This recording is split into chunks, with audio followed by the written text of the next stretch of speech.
Hello, nandito na naman kami sa Almodati. Petix time na naman, mga pinaggagawa natin. Ayan si Jose, oh. Ayan, zoom natin. Papalipad sila ng aeroplano. Anong aeroplano yan? Qatar Airways. Ito, si Richie Boy, Ano yan, boy? Ha? Etihad, oh. Ayan. Mukhang masaya sila sa mga nangyayari sa kanilang mga buhay. Ito mga gawain talaga ng mga Petix time. Ito ang tinatawag, malakas ang hangin ngayon, mga kababayan. Ito ang video. Gwapo pa rin. Oh, ayun, lumipad na ang Etihad. Iba talaga, lumanting, sabog.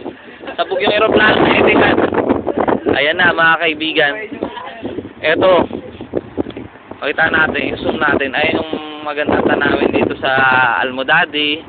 Walang nagtitesting ngayon, malakas ang hangin. Ngayon, Petix kami ngayon, malakas ang hangin, hindi kami pwede mag-testing. Gusto ng consultant kami.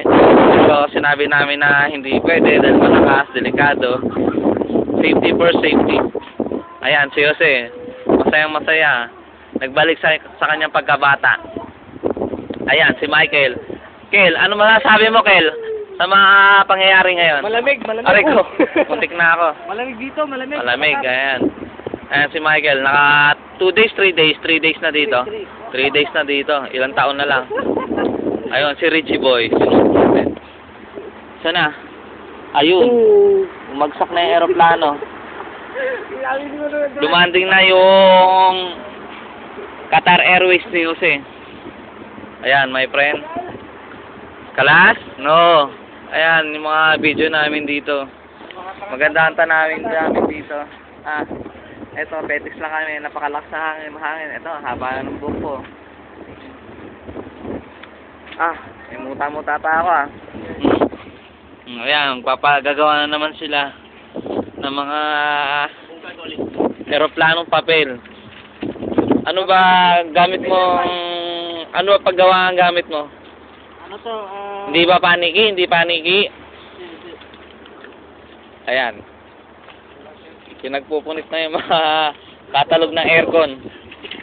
Ang salarin, Richie Boy. Jose.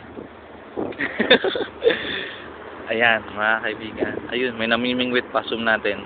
Naka-zoom na ako. Wala, akala ni... Ayan, mga kaibigan. Ayun yung Transworld na pinupuntahan namin. Wala din nagtitesting. Dahil malakas talaga. May gondola tayo dyan. Ayun yung Transworld. Meron na yung pinuntahan na. Ayun. Meron doon speedboat.